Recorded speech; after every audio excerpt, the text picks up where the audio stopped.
Hello everyone! Ayan, so for today's video ay tara at samahan niyo po ako magluto nitong ating merienda para ngayong hapon, which is itong ating Pinoy hot cake. At syempre, ang gagamitin po natin dyan is yung balinghoy or kamoteng kahoy. Syempre, yayadya din po natin iyon. At kailangan natin ng ingredients ng condensed milk, egg, saka vanilla. Tapos, syempre, lalagyan natin ng salt. At ayan, at ready to serve na. Sarap. Sarap. So, ayan na nga guys. So, nandito ako sa market kanina. May binili lang kami. So, dumaan na kami dito sa 3rd floor para bumili nitong kamoteng kahoy or balinghoy. Ako, napakasarap po nito sa kasaba cake, sa hot cake, pang-ukoy. Nako, pwedeng-pwede po ito lahat. Pwedeng kainin dito sa kamoteng kahoy. At syempre, bumili na tayo dyan ng 2 kilo para may stock pa tayo. So, ito yung ating naisipang lutuin kasi wala kaming maisip na merienda. So, ito na lang yung ating lulutuin. Ako, napakasarap nito guys. Kaya try nyo na. At healthy naman po ito guys. Ayan. So, hindi na natin pipigaan dyan yung ating kasaba. Dire-diretso na yan guys.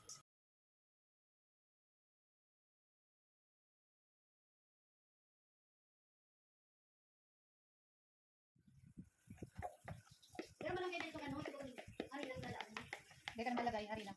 Cornstarch ba ganit? Hindi ba ka ginagawa cornstarch? Kasaba. Lalapot.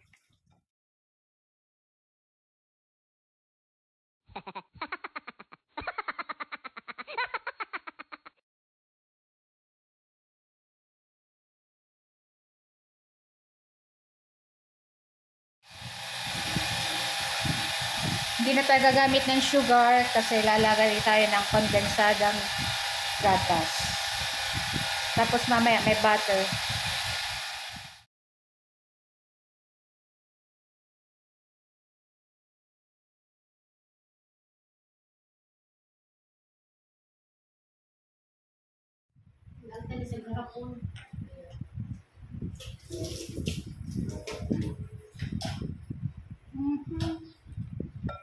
Pwede kayong gumamit ng evap milk. So, yung kasaba, hindi na natin pinigaan. So, lalagyan na natin ng condensed milk. Ito na yung parang sugar niya. Kalahati lang.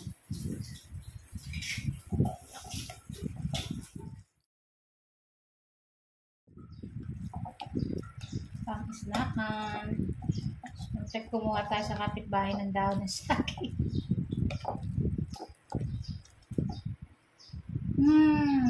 Nako.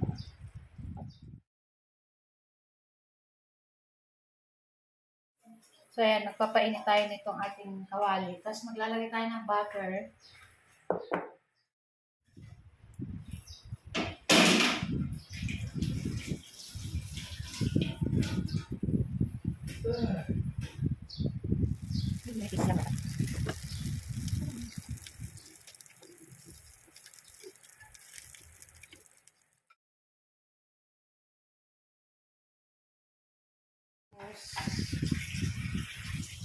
I have 2 eggs, the left and the right. Okay na to.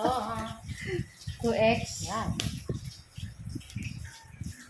Lagyan natin dito. Asin.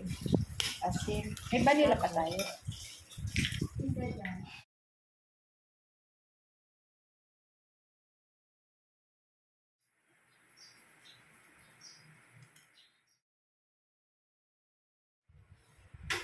Salt and pepper. Charot. Salt lang. Lagyan natin ng vanilla para mabango. Nakatakbo.